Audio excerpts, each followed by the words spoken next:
Hi, Jeff Jantz here at Jantz Studios. So in a recent video, I showed everyone how I made the mechanism for the antenna for my puppet. And there are a ton of resources online on how to build all kinds of things for puppets. The puppet community is really great about sharing those things. But one thing I had a hard time finding was how to make a trigger for a puppet mechanism. So I tried a lot of different things and I finally came to this really simple design. So I'm going to show you step by step how I made this trigger mechanism, and we can get started right away. I'm going to use my shop back here because I have the tools, but I think you can do this with just some very simple hand tools. So let's get started with what you'll need. You could probably do the trick with a basic coping saw, some basic hand tools. A cordless drill would be pretty helpful with some small drill bits.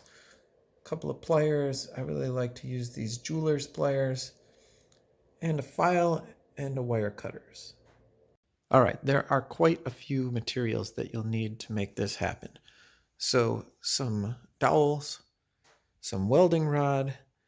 Now for the trigger itself, I use Schedule 40 PVC. This came from a pipe and I heated it up and flattened it out, but I'm sure you can use other types of plastic. Some nuts and bolts. I bought these 1/8 inch cable clamps. A little electrical tape might be helpful. I also special ordered this 1/8 inch outside diameter nylon tubing. This works really well. And then some braided fishing line. This is 70-pound test. I would recommend at least 70-pound test, maybe higher. At the end, I use these crab clasps. These you can find at your local craft store in the jewelry making section. Some quick setting epoxy from Harbor Freight, and some white lithium grease. All right, let's get started. Okay, so the dowel rod I'm just going to cut right in half, so that way I have two 6-inch pieces. Then I'll give it a quick sanding. Then I'm going to put some marks down each side and across the top. Then measure down 1.5 inches. A couple other marks here for the arm rod and the screw. I'm using a drill bit that's approximately 1/8 of an inch to drill down through the top for the arm rod. Then I drill halfway through each side and meet it in the middle. I also like to countersink that hole, so that way when I use a funnel head screw, it sits just below the surface.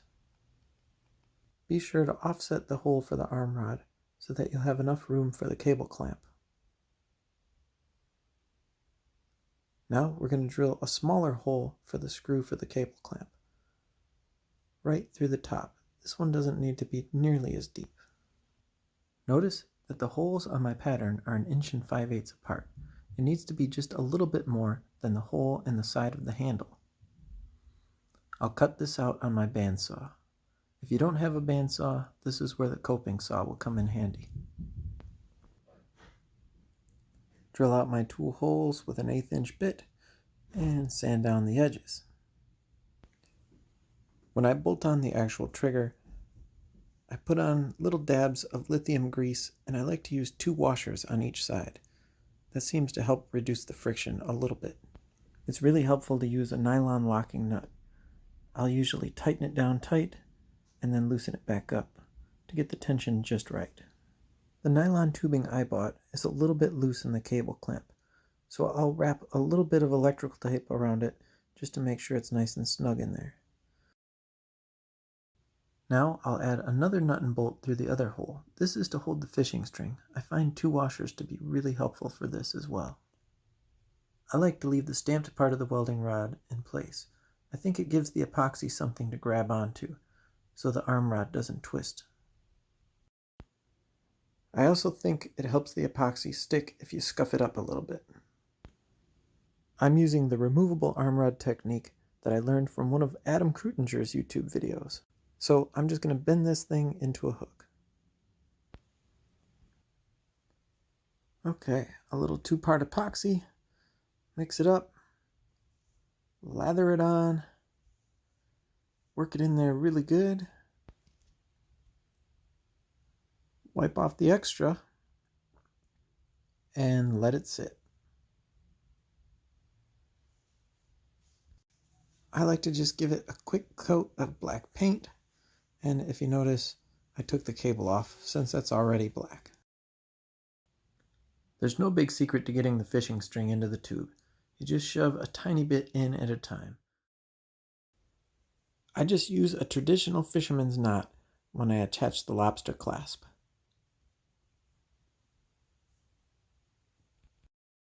Now I'll just reattach my cable clamp, and then I wrap the fishing string in between the two washers and tighten down the nut and bolt. I usually just take the extra string and wrap it around the trigger. Put a little bit of electrical tape on it. This might come in handy if you ever need to adjust it later. And you're done. All that's left now is to attach the arm rod to the puppet's hand and attach the cable to the puppet's mechanism, and you're good to go. So I wanted to show you a couple other options for trigger mechanisms. You can take something similar to that design that I showed you before and create a double trigger. This one has a little option on the side so you can use your thumb, and that operates the eyes. And then this one will operate the antenna.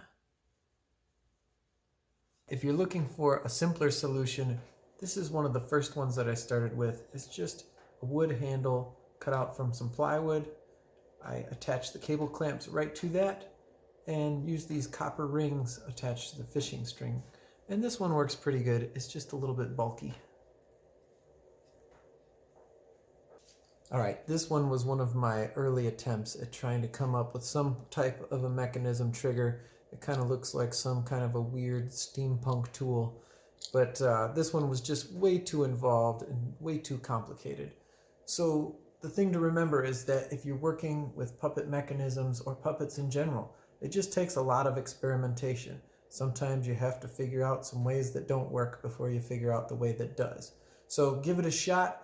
If you have any resources or ideas, post some of those in the comments below. Please subscribe and let me know if there's any other videos that you'd like to see.